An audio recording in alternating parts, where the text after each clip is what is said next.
Before I get into this episode, I just want to let everyone know that I actually have a 2-hour long Derek Carr video coming out tomorrow, so be on the lookout for that. I figure a good amount of Raiders fans will be watching this video, so definitely make sure you check that one out. It's pretty fun.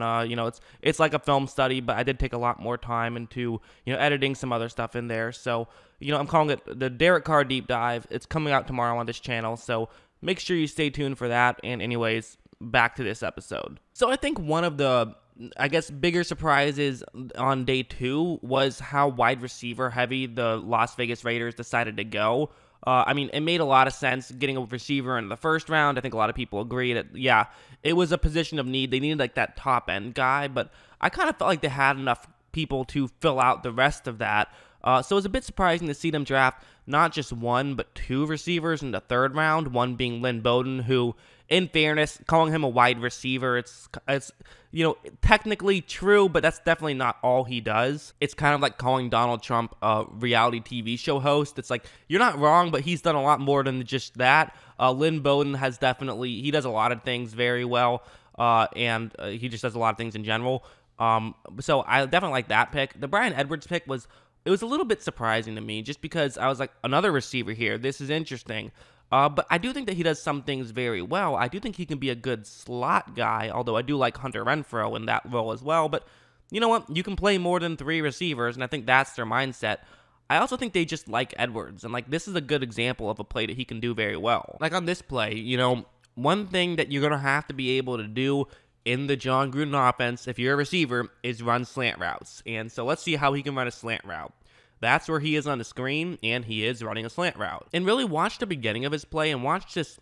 It's really it's like a crossover in basketball. It really is. So he's going to kind of just try to make sure that his defender doesn't get turned towards the middle of the field until it's too late, basically. He wants to make that happen as late as possible. So you see at this point, the defender kind of is just sitting still. His feet are basically just parallel with the line of scrimmage, which is what you want. So this way, when he does cut through the middle of the field, he's easily able to get open, makes the catch, and even takes a hit and is able to get the first down right there. It looks very easy, and honestly, it is very simple. But just those first couple of steps, that little amount of space, that's when you need to be successful. Obviously, a slant route is just a good route against man coverage in that situation, which is part of the reason why the Raiders love to run so many of those. But at the same time, it was very well executed, and I do think that that's part of why Gruden and why the Raiders decided to go out and get this guy, is because they think he's someone that can run the routes that they'll ask him to run very well. You can definitely see him be somebody that can play with them very well. Typically, I've always felt like when it comes to the draft, the first round you want someone who's going to be a Pro Bowler. The second round you want somebody who's going to be a starter. In the 3rd and 4th rounds you want people that are going to be good depth, and I do feel like Edwards can be very good depth. Obviously that's not a perfect rule, because not all first round picks are the same. The number 1 overall pick is a much bigger deal than the number 32 overall pick, but you get the idea. One other thing that Edwards will have to be able to do in that offense is run go routes. Here's an example where that's where he is on the screen. He is running a go route, and take a look at what happens right when this ball is snapped, and look at how far he's going to run towards the middle of the field.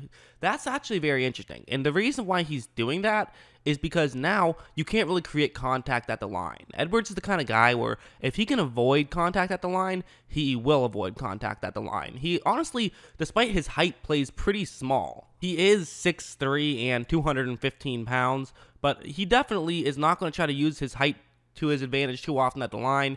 In an ideal situation, he just wants to avoid contact at the line, because at this point, really you can't create much contact. You can create a little bit, but it's kind of like, the first yard past the line of scrimmage, that's open waters where you can do whatever you want. But anytime past that point, then it's almost like, okay, well, you still might be able to do something illegal and not get caught, but it's definitely a much bigger risk, and so you can't create as much contact.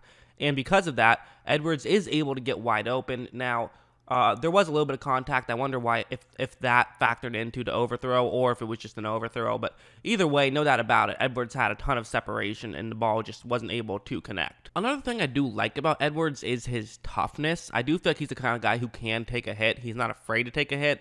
This play is a good example where that's where his route is, and you notice it's going to be going right into an Alabama defender. So not the best thing to look at on paper, seemingly. I mean, right after the ball is snapped, he cuts, and there is an opening here, but at the same time, there's an Alabama defender who sees this. And now, if you are the Alabama defender, what can you do? I mean, you can try to sell out to knock the ball away, but that would be a big risk, because if you did do that, then there's a very real chance that you would just completely miss and could give up a ton of yards. And plus, it's not necessarily a terrible thing if you make a quick tackle, because this is 3rd down and 4 right here. So if you run over and just deliver a quick hit, it could result in the ball getting knocked out, or maybe a quick tackle would stop him short of the 1st down marker. So trying to make a tackle here, trying to go for a hit, definitely makes sense. But watch how Edwards is able to hang on to this ball, make the catch, and they picked up the 1st down right there. He was just past the 1st down marker when he made that catch. So definitely a really good play from Edwards, I think, to just be able to, in that moment, still be able to make the catch, hold on. It's, something like that, if the ball got knocked out, that would have been a huge swing in the game. And that's the kind of thing that I really do feel like adds up. When you talk about things that are never mentioned in the draft, one of those things is how somebody is able to hold on to a ball while taking a hit. But that's an important thing in the wide receiver position. It absolutely is, especially if you're going to be in the John Gruden offense, which has a lot of routes over in the middle where there's going to be linebackers trying to deliver a big hit. There's going to be safeties coming in trying to deliver a big hit. You have to be able to hold on to that football, and he is somebody that can, which I do, again, think is probably a reason why they decided to go out and draft him. This plays another interesting one that'll kind of go a long way towards saying what Edwards is as a player.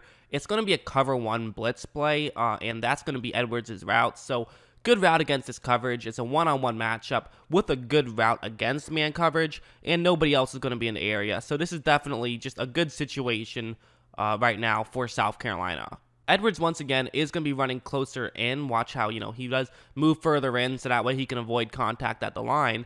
And at this point, he has a step on his Missouri defender. So if you're a defender, oftentimes what you'll do in this situation is just say, I'm going to turn my head. Don't worry about looking to see where the ball is. I just have to make sure I'm as close to this defender or my receiver as possible so I can try to make a play. And so the second he does that, Edwards does get open. However, he isn't actually able to make that catch, and it did kind of look catchable. I mean, kind of a weird ball. I actually think it might have been tipped at a certain point. It looked like it was. It was tipped by the linebacker there. So that's why he wasn't able to make the adjustment.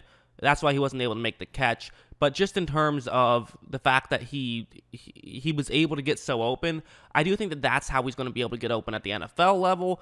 Part of me is a little bit concerned that once talent gets a little bit better, will he still be able to get open? Because if he isn't able to run by guys at the NFL level, I think it could actually hurt him a lot.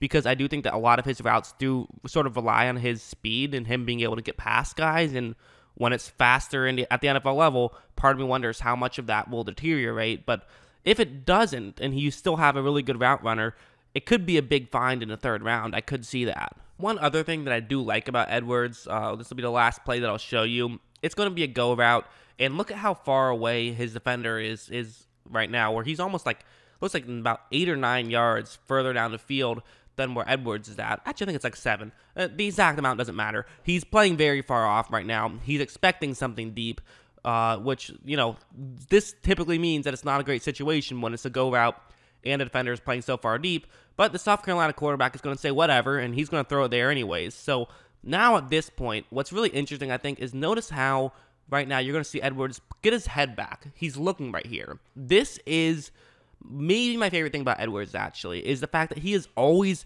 somehow finding a way to look at the ball. He always knows where the ball is. Even that last play, I mean, that was just because of it was tipped by a linebacker. That's the only reason that it went by him. He knows where the ball is. He does a great job of tracking it, and he's able to come back and make that catch. Again, just understanding where the ball is, that can be so much. Number 2 had to sort of turn his head around because Edwards was able to get a little bit by him, and then he's able to locate the ball, make the grab. And again, vision is another thing that it's not talked about much when it comes to a wide receiver, but it can matter. Knowing where the ball is, knowing where to locate the ball, those things really do come up. In terms of all of the guys that the Raiders got in this pick or earlier, I do think that Edwards is probably the smallest prospect out of all of them, but it makes sense because he was also the last one selected. He is the one that I would say I don't see as much as I see all of the other picks. I do really like all the other picks that they made. At least even if there's some that I wouldn't have totally made, I do understand where they're coming from, and I like all their players. I think that maybe they had you can make an argument that, again, you can make the argument that they should have gone with Judy over Ruggs, but at the same time, as I've talked to death, Ruggs is the kind of guy who, he fits that system so well. So, and same thing with Arnett. I think he'll fit the Raiders defense very well. So I like really all their picks. This one is a bit of an interesting one. I do think that, this is the first pick that I'm like, okay, this actually feels kind of normal. You're getting a third round pick who kind of feels like a third round pick to me. I think it's not totally normal just because I'm not sure if they needed a receiver. But at the same time, if you feel like this guy can start, which I think he could potentially start on poor receiving teams, getting maybe like a wide receiver 3 in the third round definitely is pretty good value. And, listen, yes, they have a lot of wide receivers, but maybe you could trade one now. Maybe you could find something to do. It's never a bad thing to have too much talent in a certain area. It can be a bad thing to have too much money tied up in that area, but too much talent in a certain position group, never a bad thing. And now to have a lot of talent in that receiver room, I would expect. So definitely some fun stuff from the Raiders. What do you guys think? What do you think of this pick and all of the Raiders drafting so far? Always love hearing from you. And of course, as always, thanks for watching.